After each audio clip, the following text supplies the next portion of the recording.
Hello guys, मैं प्रदीप सागर और आज आपको मैं कक्षा 5 का हिंदी सब्जेक्ट का एक चैप्टर करा रहा हूँ। पार्ट नंबर 2 है जिसका शीर्षक है फसलों का त्यौहार।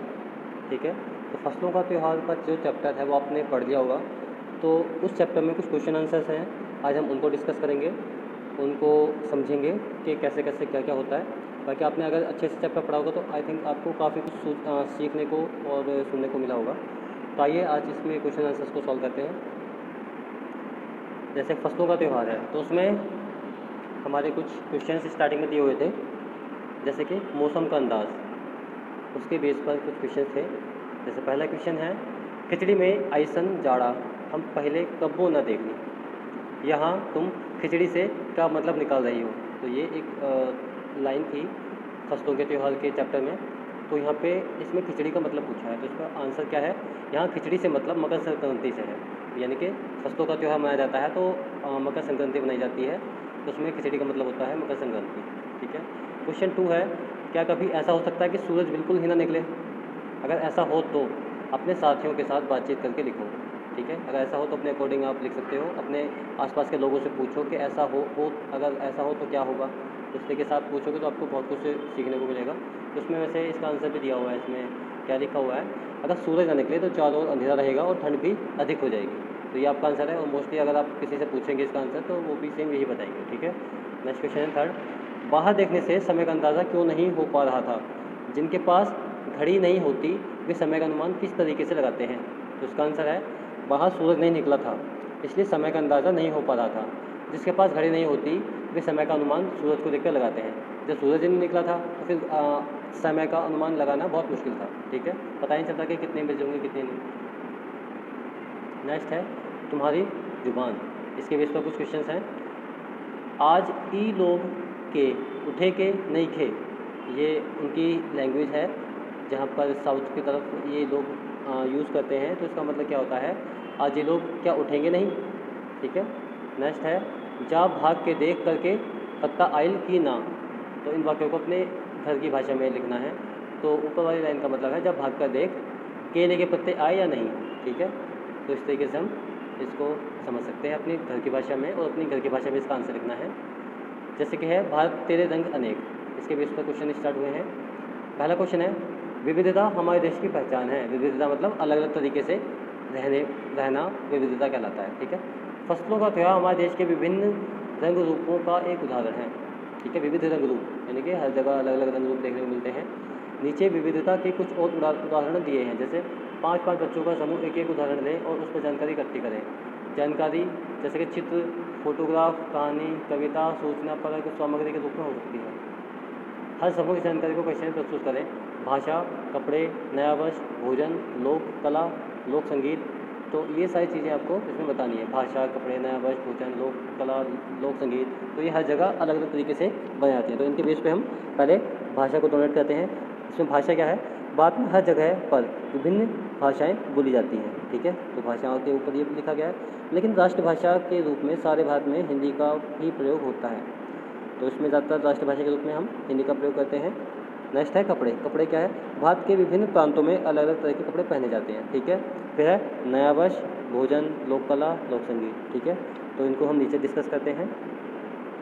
जैसे नया वर्ष है, भारत के अलग अलग राज्यों में नया वर्ष विभिन्न तरीके से मनाया जाता है। ठीक है। नेक्स्ट है भोजन। देश के अलग अलग राज्यों में विभिन्न तरह के भोजन मिलते हैं। अगर आप अलग अलग राज्यों में जाएंगे तो वहाँ की फेमस चीज़ें अलग अलग होती हैं, हर जगह सेम चीज़ें नहीं होती हैं। ठीक है। नेक्स्ट है लोक कला। भारत के अलग अलग राज्यों में विभिन्न कलाएं विद्यमान हैं जो भारत की संस्कृति को बनाए हुए हैं। ठीक है, भारत की संस्कृति को बनाए हुए हैं, यानी कि भारत की संस्कृति कैसी है, अलग अलग राज्यों में अलग अलग तरीके के रहन सहन, खान पान। ठीक है। लोक संगीत, भारत में सभी राज्यों में अलग अलग लोक संगीत है। छात्र स्वयं कक्षा में प्रस्तुत करें। ठीक है, लोक संगीत मतलब जहाँ के लोग रहते हैं वहाँ के लोग अलग अलग तरीके के संगीत को पसंद करते हैं, गाना और सुनना। तो उसी के बेस पर ये क्वेश्चन बनाया गया है। नेक्स्ट क्वेश्चन है सेकंड, क्वेश्चन नंबर सेकंड, प्रश्न 2, तुम्हें कौन सा त्यौहार सबसे अच्छा लगता है और क्यों? इस दिन तुम्हारी दिनचर्या क्या होती है? दिनचर्या मतलब उस दिन तुम क्या क्या करते हो। ठीक है, इसमें क्वेश्चन है, हमें होली का त्यौहार सबसे अच्छा लगता है क्योंकि इस दिन चारों ओर रंग ही रंग देखने को मिलते हैं। इस दिन हम सुबह से ही जोश तथा उत्साह से भरे रहते हैं। गुजिया इस त्यौहार का मुख्य मिठाई है जो लोग बड़े आनंद से खाते हैं। तो उसमें हमने होली के त्यौहार को दर्शाया है। आप जिस राज्य में रहते हैं उस राज्य का जो फेमस त्यौहार है उसको भी यहाँ पर दर्शा सकते हैं। जैसे दीपावली हो गई, भैया दूज हो गई, रक्षाबंधन हो गया, और भी कई त्यौहार होते हैं, ठीक है। उस तरीके से आप इसमें दर्शा सकते हैं इसके आंसर में। नेक्स्ट है अन्न के बारे में। क्वेश्चन है कै फसल के त्यौहार का तिल का बहुत महत्व होता है। तिल का किन किन रूपों में इस्तेमाल किया जाता है पता करो, ठीक है। तो नेक्स्ट है तिल से विभिन्न प्रकार के पकवान तथा मिठाइयाँ बनाई जाती हैं। इससे तेल भी बनता है, ठीक है। तो तिल से हम कई तरह की मिठाइयाँ भी बनाते हैं और इसका तिल का तेल भी बनता है, ठीक है। नेक्स्ट है तुम जानती हो कि तिल से तेल बनता है और किन किन चीज़ों से तेल बनता है और कैसे। हो सके तो तेल की दुकान में जाकर पूछो। तो ये आप पता कर सकते हैं जहाँ से सामान वगैरह खरीदते हैं हम, या तेल की दुकान से जाकर पूछ सकते हैं कि हम किन किन चीज़ों का तेल इस्तेमाल कर सकते हैं और कितने तरीके के हमारे तेल खाने योग्य हैं, ठीक है। जैसे कि हो गया तेल के अतिरिक्त नारियल, सरसों, आंवला, मूंगफली, बादाम और फूलों से तेल बनता है। तो इन तरीके की जितनी चीज़ें हैं, ये सारी खाने पीने वाली चीज़ें हैं, इनसे तेल बनता है। यह तेल मशीनों द्वारा निकाला जाता है, ठीक है। नेक्स्ट है किसान और चीज़ों का सफ़र। तो इसके बारे में पढ़ते हैं। किसान और खेती हम में से बहुत से लोगों की जानी पहचानी दुनिया का हिस्सा है या नहीं है। हाँ, विशेष रूप से शहर के ज़्यादातर लोगों को यह एहसास नहीं है कि हमारी ज़िंदगी किस हद तक इससे जुड़ी हुई है। देश के कई हिस्सों में आज किसानों को ज़िंदा रहने के लिए बहुत मेहनत और संघर्ष करना पड़ता है, ठीक है। अगर यह जानने की कोशिश करें कि हम दिन भर जो चीज़ खाते हैं वह कहाँ से आती है, तो किसानों की हमारी ज़िंदगी में भूमिका को हम समझ पाएंगे, ठीक है। यानी कि किसान कितनी मेहनत करते हैं और उनकी ज़िंदगी में किस तरीके की कठिनाइयाँ आती हैं और उनकी कठिनाइयों के द्वारा, उनकी मेहनत के द्वारा हमारे पास तक क्या क्या चीज़ें उपलब्ध होती हैं। जैसे कि आलू की पकौड़ी, बर्फ़ी और आइसक्रीम। इन 3 चीज़ों के बारे में नीचे दिए गए बिंदुओं को ध्यान में रखते हुए जानकारी इकट्ठी करो और मेरी कहानी के रूप में उसे लिखो। यानी कि आपको खुद इसके बारे में लिखना है, इसकी जानकारी कलेक्ट करनी है, ठीक है। जैसे कि किन चीज़ों से बनती है, ठीक है, वो जो चीज़ तुम्हारी फेमस है। जैसे कि ये हो गया आलू की पकौड़ी, आलू और बेसन से बनती है, बर्फ़ी खोए से बनती है और आइसक्रीम दूध से बनती है, ठीक है।